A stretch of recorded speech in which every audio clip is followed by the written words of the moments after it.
So let's get this thing rolling, guys. As you know, this is brought to you by Vorus. Kyle will be back in 2 weeks, and in the meantime, I'm here with Stick and Grow. Today, we're going to be looking at how to find your competitive edge, specifically looking at how to use ChatGPT to quickly run through a couple of assets that many teams take weeks or months to actually create. So this should be a productive session. If we haven't met yet, hey, what's up? My name's Dan. I've been a copywriter for a very long time, going on 2 decades now, and I've worked with all kinds of companies from big to small across various verticals, various sectors, and various countries. I got my start as a grant writer in the UN, and eventually started coming back to the I guess the sales world.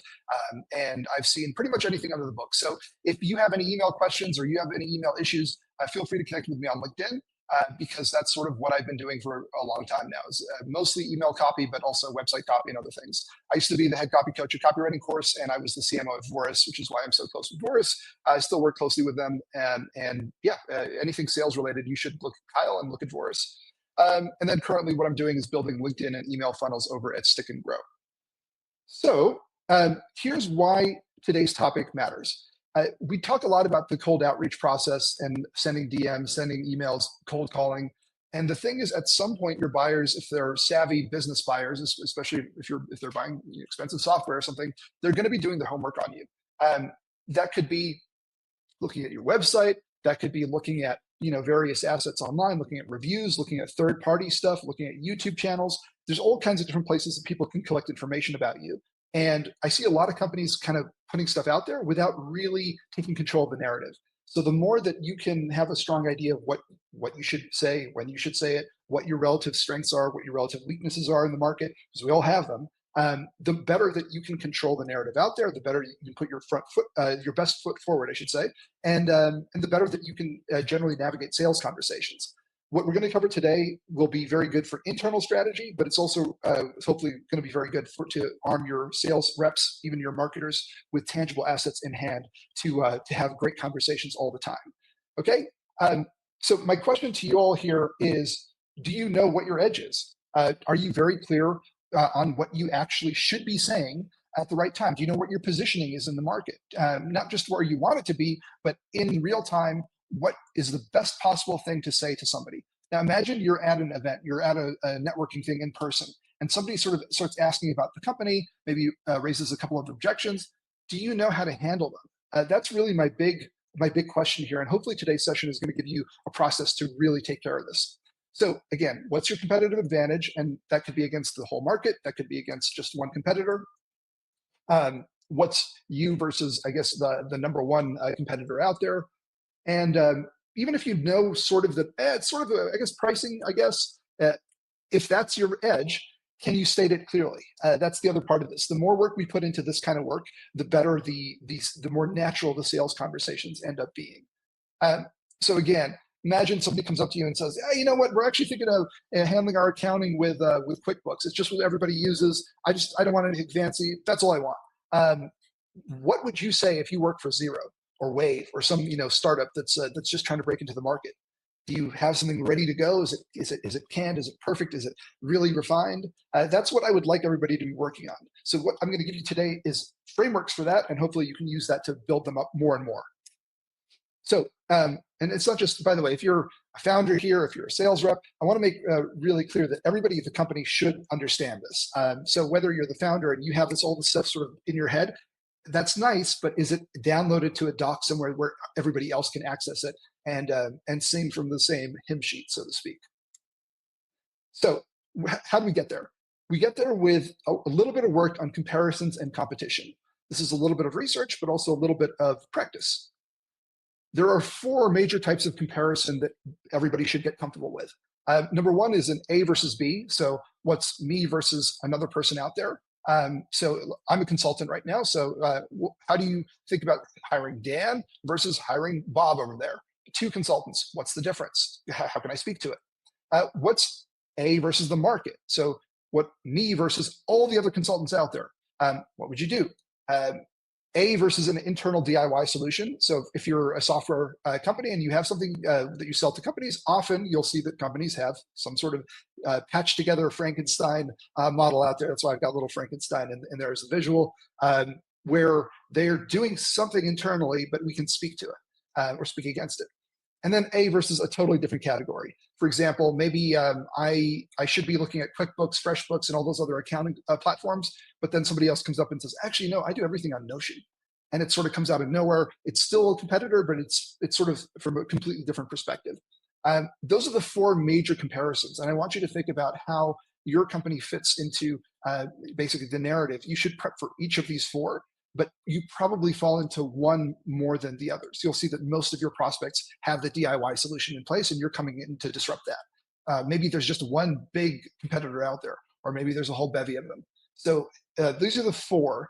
And I consider where you fall on this. Which conversations do you have most actively, most often? Then the next little bit up here, who are you competing against, and when should you be using direct comparisons? This is pretty straightforward, but some people get this wrong. If you are a very big company, you probably don't want to be trying to speak to or elevate the names of the very small guys out there. So if you're a HubSpot, for example, do you really want to be talking about all the tiny little CRMs out there? Not really. So for most of us here, I believe that probably doesn't apply. I think most of us here are on the SMB side, maybe the mid-market side. So we want to use direct comparison when we have the same sort of level as another brand, where it's sort of equal playing field. We definitely want to be competing and speaking to the direct comparisons when we're the small person versus the big person.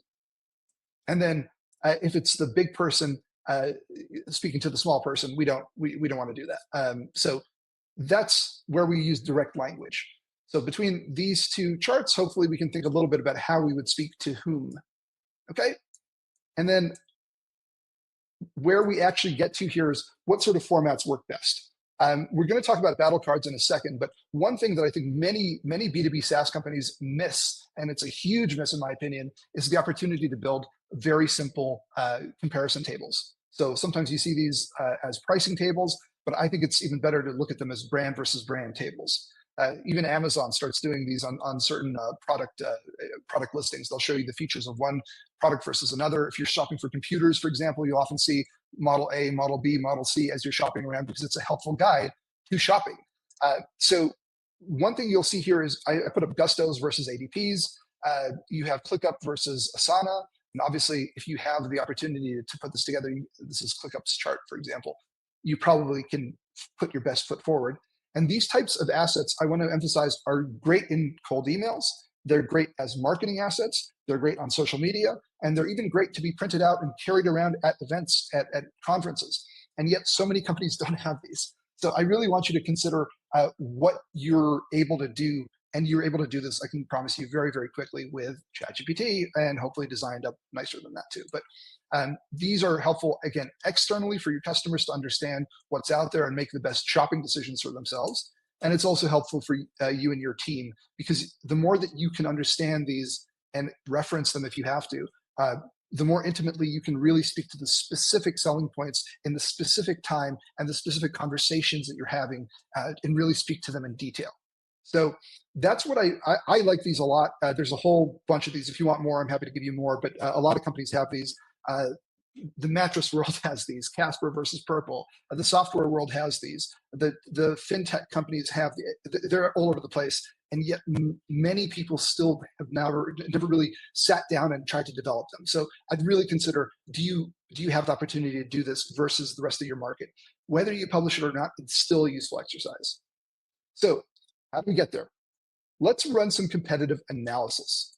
And what I want to do here is ask everybody here to just think through who are your top 3 competitors, right? Or at least, let's choose at least one. So who are your competitors? I'd like to get to 3 though. I'd like you to develop a comparison table. I'd like you to create a battle card for each of the scenarios you want to run through. And then I would like you to use the little research that you're about to do to create hooks for your cold outreach based on your comparative, your relative advantages. And then the last part of this is, in the same breath, we can also look for competitive opportunities in content specifically. And again, this is a little bit of marketing, but it's mostly sales, I would say. So think about it from that perspective. So before I go on here, I do want to, again, I'm repeating myself for the 3rd time here, so sorry, bear with me, but I think it's really important. Some companies get very nervous about publishing this sort of stuff because they say, oh, how can I speak ill of HubSpot, for example, if I'm a CRM company? And my answers are, you don't need, first of all, it's not speaking ill. You're helping your customers navigate the sales process in the best way possible. And then secondly, you don't need to publish everything. You can also anonymize things. There's all kinds of ways you can get around that. But at least internally, it's so helpful to have this stuff developed. So at the next meeting where you and your team sit down and strategize together, you're actually referencing something on paper. You're not just sort of willy-nilly, everybody leaning back and imagining the same stuff up here and speaking in I guess ethereal theory terms. You're speaking to really, really finite, concrete talking points. And so again, internally, I think it's very, very helpful for you to know where your strengths and weaknesses are. This is really feeds directly into your copywriting. And then of course, I think it's still good to publish these externally if you can, especially if they look good and they make you look good. And then again, I want to point out, if you're not doing this, your competitors are in some form, and they are probably, you can't rely on people to necessarily give you the benefit of the doubt and just figure it out anyways. You should be putting this stuff out there, no matter who you are, no matter how much traffic you get. You really need a strong idea of where you fit in the market. So with that said, let's get into a couple of things here. So we are going to dive right into this this content, and I'm going to give you all the doc here so you can grab this. So here's the doc in chat, and we're going to get to this in a second. But before I move on, I do want to point out that there's going to be a survey at the end of this, and I'd really appreciate it if you all would fill this out. This is super important for us as we develop content topics and we review which topics were popular and not popular. So please take a look at both of those links. It's a huge deal for us to be able to see your feedback. So with that said, this doc here is what I linked you all to, and we're going to run through it together. So please stick with me. You can get into the doc on your own in a second. And all you have to do is hit File, make a copy to get your own version of this, okay? And what I want out of this is essentially these 5 things. I want the scoring table, I want battle cards, I want cold email hooks, and I want to identify content gaps and potential threats based on this positioning. So with that said, I'm going to show you a couple of examples here, and we're going to go ahead and call this the beginning of the Q&A session, but let me just run through this real quick. Because I think the best thing is to show you some examples with your own examples. We'll also run through HubSpot and QuickBooks and a couple of those others that I mentioned. And with that said, you can grab some time with me if you'd like to, and we can do this on our own in private if you would like to do that. So go ahead and grab that. And then please, as I said, fill out the survey for me so that we can get all the information back from you guys. And let's go on to the actual prompt. So let me grab exactly how I would do this. Is I would start copying it from here, right? I'm gonna take this in here. And then anybody who wants to participate, go ahead and drop your URL. Even if you don't know your competitors, drop your URL. I'll show you a way to figure them out. So I'm gonna do this on behalf of, see, I ran through this a couple of times already on my own, but I wanna show you the process. So let's say comparing, it's a good one out here. I've already done ClickUp over here on the sidebar. So let me just go through, let's say, I'll do it again. ClickUp against its key competitors. And I'm going to replace competitor 1, 2, 3 with, I'm going to say Asana,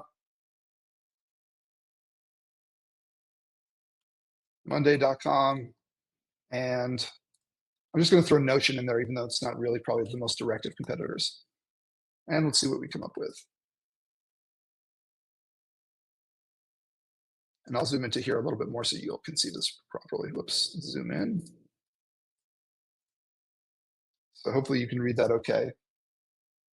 Okay, I see a couple of URLs coming through. That's great. So the first thing is a scoring table. I like this a lot because it shows you, in general, in these areas where there's some relative strengths and weaknesses. Is this perfectly accurate all the time? Maybe not always, but I think it's a pretty good starting point. So you can see that Notion is definitely weak on clarity, which is interesting. It's weak in trust and persuasion. And you can quickly see where ClickUp might shine against a couple of the others. We have a little battle card that it creates, right? ClickUp versus Asana, ClickUp versus Monday. Monday's a strong company, and this is we'll get to a really cool way that this will translate into talking points in a second. So you can see there's a lot of good outputs here already. And then the cold email hooks for ClickUp. I guess these are okay. I'll play with these a little bit more. Interesting thing here is that you didn't finish the prompt. This has been happening to me the last few days with a couple of different prompts. So please make sure you complete all 5 outputs. So if you have to do that, just go with it. Don't just take it as gospel that the prompt's always going to work perfectly. For some reason, that's been happening for me the last few days. So all I do is I just come in and speak back to it. And again, on that point, there's a lot you can do by speaking back to the thing that you come up with. So here's the 3 email hooks. That's actually a little bit more clear. And then here's the interesting thing that I thought was a pretty cool takeaway. What are the content gaps? And it's pretty clear that the competitors don't have good, they don't have good case studies, basically. So one really good place for ClickUp to maybe invest some time and effort might be in just developing better testimonials and case studies than the other CRM tools. Quick win, well, not quick win, but big win that could be accomplished in the midterm very easily. Advanced integration tutorials, again, how to do stuff. I totally agree with this. I think that their YouTube channel could be just full of tutorials that people would love. And then the sales team could use those quite actively. And then finally, comprehensive onboarding and training resources. That's also a big missing spot for all of these tools. And then the potential threats, I think, is just a more interesting look at where other people might be speaking to. This one's a little bit more on the high-level strategy side, might not be as useful for this conversation, but I still think it's good to have all 5 of these out. So anyway, with that said, let's look through some competitors here. Or sorry, some examples from, yeah. So let me go and pop Bill here, redblock.ai. Let's check this out. So Bill, if you have suggestions, redblock.ai, for specific competitors you'd like to speak against or look at what we would do competitively, let me know who they are. Otherwise, we'll go through this together. So redblock, I'm going to take this, I'm going to copy your URL, I'm going to go back to ChatGPT, start a new chat, and I'm going to say, here's my site. What do you think I do? And I want to force the chat to look at the actual website. So here we go. Specializes in automating complex cybersecurity chats, cybersecurity tasks. Then the next version of this is, who do you think my top 3 competitors are? And this might not be perfectly accurate, Bill, but it's usually not bad. So let's how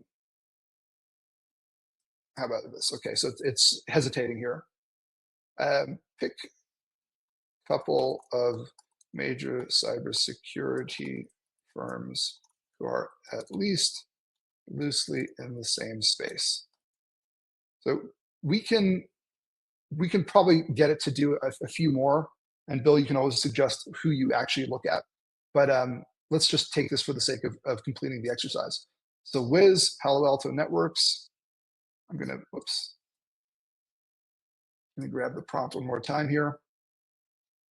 And then I'm going to come back to here and say this. And your brand is going to be redblock.ai against its key competitors. We're going to say Wiz, Palo Alto. Then I'll show you one more step that I didn't do before that we can do here. Palo Alto Networks. Where's my cloud? And what's the third one? Sentinel-1. Let's do this. Sentinel-1. Okay. And maybe I needed to pull the URLs. It sort of depends. This can be hit or miss, but let's take a look at what it produces here.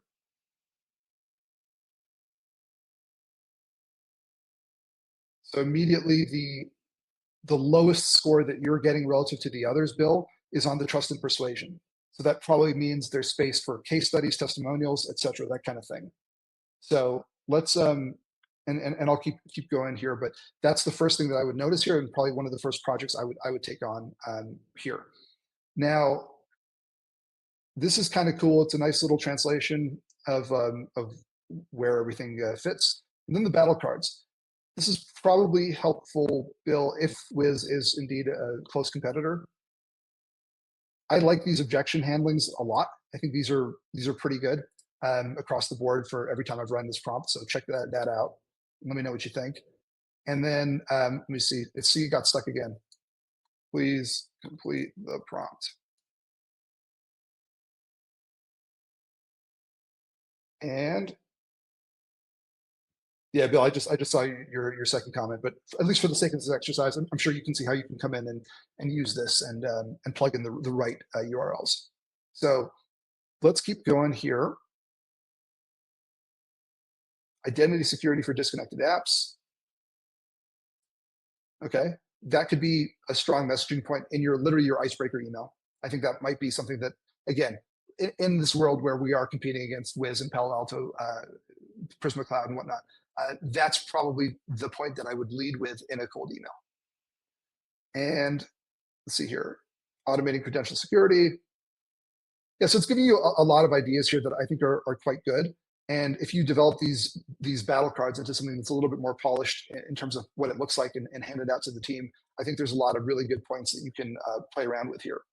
So let's keep going here and look for another one. Oh, hey Pete, let's look at this. Let me pop Pete's over here and put in SpiceX. So let's get another one up here.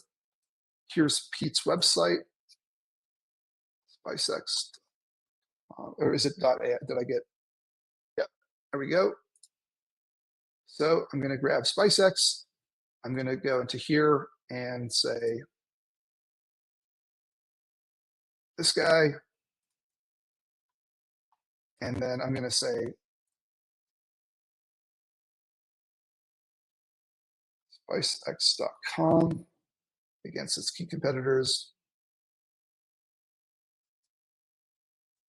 Zoho. I'm going to skip the first step and see if I can go straight into the prompt and it still work. So let's see here, SpiceX, Zoho, Salesforce, and Zendesk. Perfect. Let's see what we come up with here, Zendesk. So skipping the first part where I forced it to look at the URL might be a problem, but we'll see. Let's come back to it. And Laura, if you message me on LinkedIn, I can get you a copy.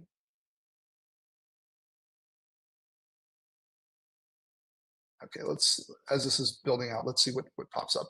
I really like these tables. I think they're very good. There's, of course, a million different ways to do them. You can do them with checks and X's and whatnot, but and you don't have to use these as the categories that you actually publish. I think internally, these are very strong to look at, though. Like, look at SpiceX versus Salesforce on pricing. Like, this is a huge relative strength versus a huge relative weakness. You probably want to create some content around that. You probably want to make that point very directly. You could even target Salesforce users if you want to get aggressive, just on pricing. So that stands out. I think the nines, again, trust and persuasion are on the weak side here versus the other companies, which is probably not shocking, because usually if you're a smaller company versus the really huge ones, they have had a lot of years and time and money to invest in their proof building, and that's probably an area that you could work on. So we can get into that in a sec. But here's the little battle cards. Why you win: low code, flexibility, and rapid application development. Why they win: more comprehensive, more established presence. Which is true, but does that feel kind of weak? Established presence. I feel like you should get excited about that and take them down. Best positioning, user-friendly customization. That's definitely high on the list of attractive, I guess, features and capabilities. Agile deployment, and then cost effectiveness. Definitely, I would be talking about pricing for sure. And then here's the objection handling that I like. So Zoho offers more applications. Do you guys limit integration? And then you can say, bam. And then is SpiceX suitable for larger enterprises? Bam. There's pretty good responses here. And you might, so I'll show you one thing that I'd like to do with this as a follow-up prompt to this. So let me just say, I like your objection handling a lot. Can you expand these into 10 objections and responses for each competitive scenario? And I'll let that build out in a second, but let's keep going here. And of course, it didn't finish the prompt, so I need to go back to that. So one thing that a lot of companies have the opportunity to do that I think should be used more often is to create entire landing pages of objections and responses. And if you have an opportunity to get your point across, this is it's a very smooth way to sort of have an FAQ page, but one that goes a little bit, it's not just frequently asked questions, it's frequently given objections or whatever you want to call them. So FGOs, so just something like that where there's objections and responses. You very, very, very actively and clearly control the narrative on these pages. And they're very, very powerful pages if you want to use them in your sales process and even in your inbound marketing. It's sort of two birds, one stone. So full suite, boom, boom, boom. And you can see this is going to be 10 for each of the companies. This is, I think, massive starting points for content of various sorts. And then Pete, if you just message me on LinkedIn, I'll get you the copy of this chat. And same to Bill for that from before. So I hope this is helpful. Let me just complete the thing here. I noticed you never finished the original prompt. Can you please do that now? And then this way we'll have the full prompt built out with the other steps. So let's see what I might have confused it by doing the expand your objections thing. But also, one more thing, unfortunately, that OpenAI has done is they've removed the projects from ChatGPT's sidebar, and it's been a huge pain. But overall, I still use ChatGPT more than the others, just because I find it easier. Supposedly, if you try the same exact prompt in Claude and use Claude 3.7, you might even get better responses. So I would always be experimenting with different tools, and don't just buy the fact that I like this one more, that you have to stick with ChatGPT. Grok apparently does a really good job with this stuff as well. So let's see. Yeah, Savannah, I see you asking about the follow-up prompt.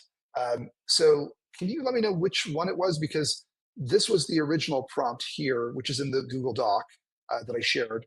And that's just the direct copy paste. The follow-up prompt that I put in was this one here. Sorry for all the scrolling. I like your objection handling a lot. Can you expand these into 10 objections and responses for each competitive scenario?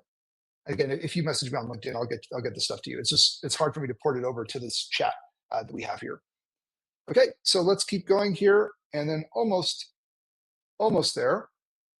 Interesting email hooks. Okay, I like these, especially if you can eventually build a list of competitor users who are with competitors right now. Pretty aggressive, but if you were to do that, it's not a bad thing. And then of course there's one layer of anonymity above that where you don't have to call them out directly. You can just sort of assume that they're either with Salesforce or Zoho or one of them, and we can maybe speak to everything in one shot by talking to the umbrella rather than the specific brand. Okay, did I miss anything up here? The battle cards are done. Here are the content gaps. So Salesforce and Zoho overwhelm the users with complex interfaces. Good. Zendesk is great for support, but lacks a true CRM first approach. Great. Okay. And then where you can win on this is that you can publish the side-by-side comparisons, showing how much easier it is to use SpiceX, and then creating video tutorials demonstrating. Basically, this whole section is what can you do to show the product off more, to show the easiness of it more visually. That's my big takeaway from this, is that the bigger brands are not doing a good job in their content on basically showing that they're easy products to use, because they're probably not very easy products to use. So if you can win there and show it visually, that could be in the form of simple flowcharts, simple screenshot videos where you're just screen recording and doing something like I'm doing right now. There's a bunch of ways to do that. You can do that live if you want in webinars like I'm doing right now. So there's a couple of interesting ways to do this. It's suggesting carousel posts, which Pete, happy to talk to you offline about that. It's not bad. You could probably get some good tutorials in there, but I think video and single shot images would be great. Then the low code revolution.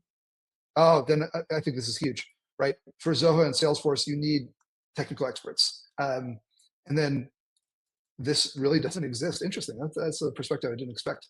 I don't love the idea of you writing a white paper, but I do like the idea of you writing a really practical crash course. Here's in 5 steps versus, that kind of thing versus a white paper. 5-minute customization challenges. Love this. This could even be an email series. This would be very, very good as slightly shorter form content, but very, very punchy content. And then finally here, the third gap is they highlight the features, but really talk about revenue loss from inefficient CRMs. So ROI calculators are super hot right now. They're working very well with a lot of companies. If you can figure out how to build this effectively, that's great. You should do it. And I think this is hard to quantify, but you could basically do, in one afternoon of research, you could come up with so much information, so much statistics around poor CRM adoption and what that means from a business perspective, from a dollars perspective. And that could be a great cold email that you could put together very, very easily. And then industry report, actually, this is one use case for deep research if you pay the $200 a month like I do for this stuff.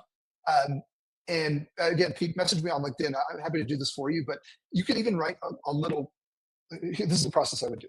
I would use deep research to write a research paper on the revenue impact of poor CRM adoption or inefficient CRMs. I would frame it like that. I would write the research paper, ask it to write a research paper for me. And then based on the research paper, I don't really care about publishing that paper. What I care about is taking that paper and then saying, okay, based on this paper, now I want you to create a 5-step crash course on how to make your CRM efficient. And I want you to create an email series that are the 5 biggest mistakes people make that create inefficient CRMs.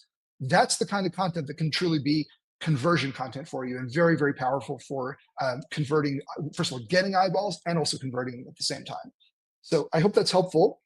And then finally has a couple of threats here that, again, are more high level, but it's interesting that it gives you how to counter these risks. Again, I don't think it's very, very useful for this particular specific conversation, but I think it's very, very helpful for the long term to mess around with a little bit. And then one last thing here, I'll show you.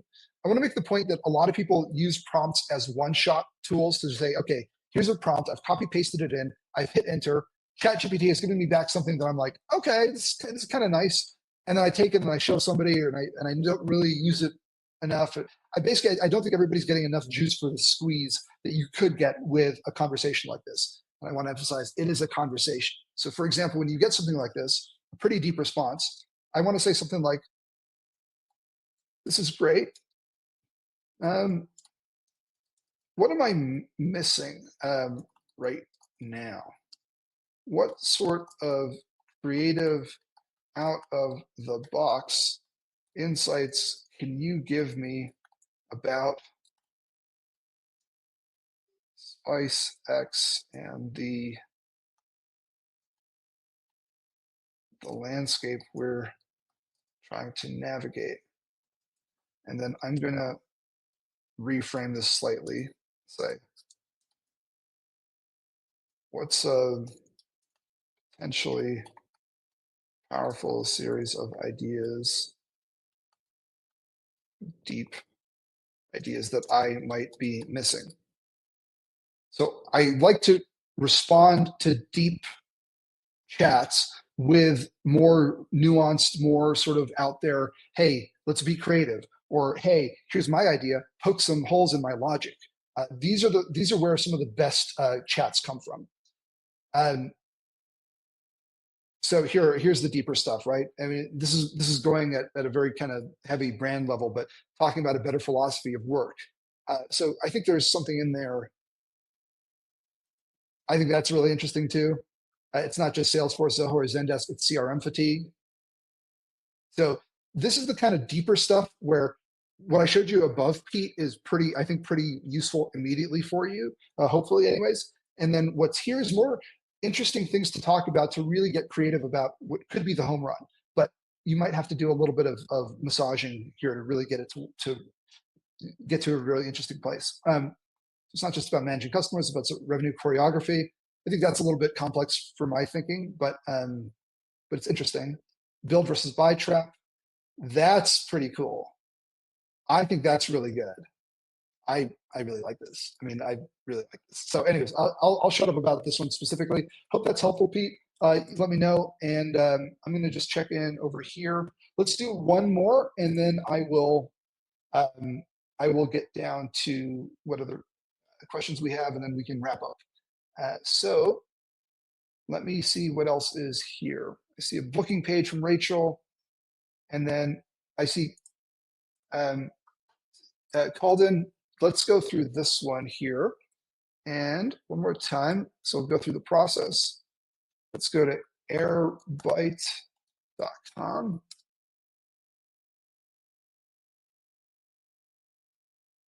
And Colden, I think there's some headline stuff you could probably do on this homepage. I don't love the headline. You could sort of hide your logo, and this could mean a lot of things for a lot of different people. So, but we'll, I don't want to sidetrack myself here. Let me go back to ChatGPT. And as always, if you have any questions, just hit me up on LinkedIn. So let me go to here, start this, and I'm going to say, grab this guy. I want you to compare Airbyte against its key competitors, which are 5tran.com. And we'll just do this for this one competitor this time. 5tran.com. And just put in the full yes, //www. Okay. So let us see what comes up.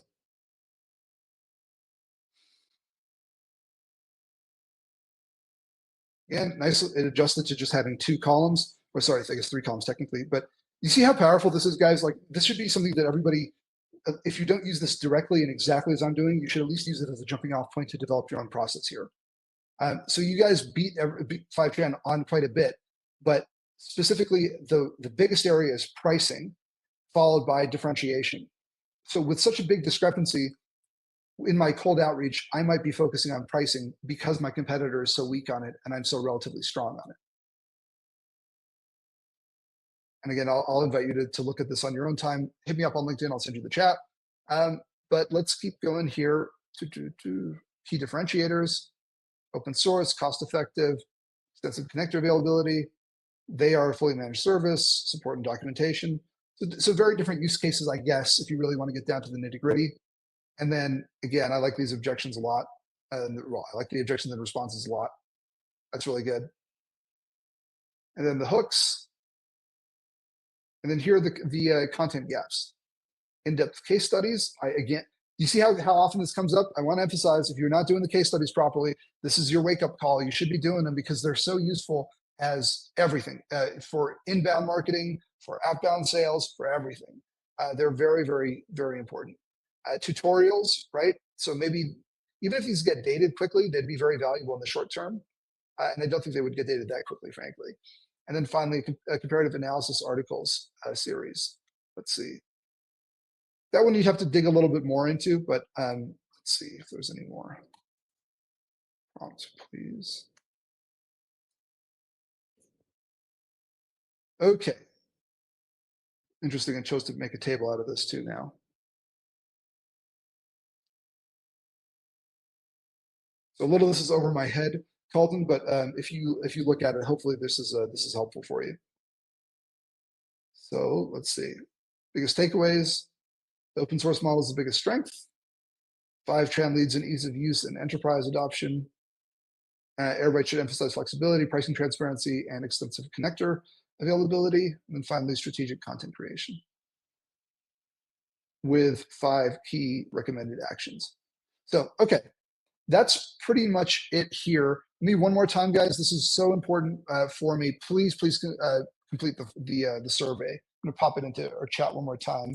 And then I go very deep on the AI stuff. This is sort of, I increasingly think that this is where the industry is moving.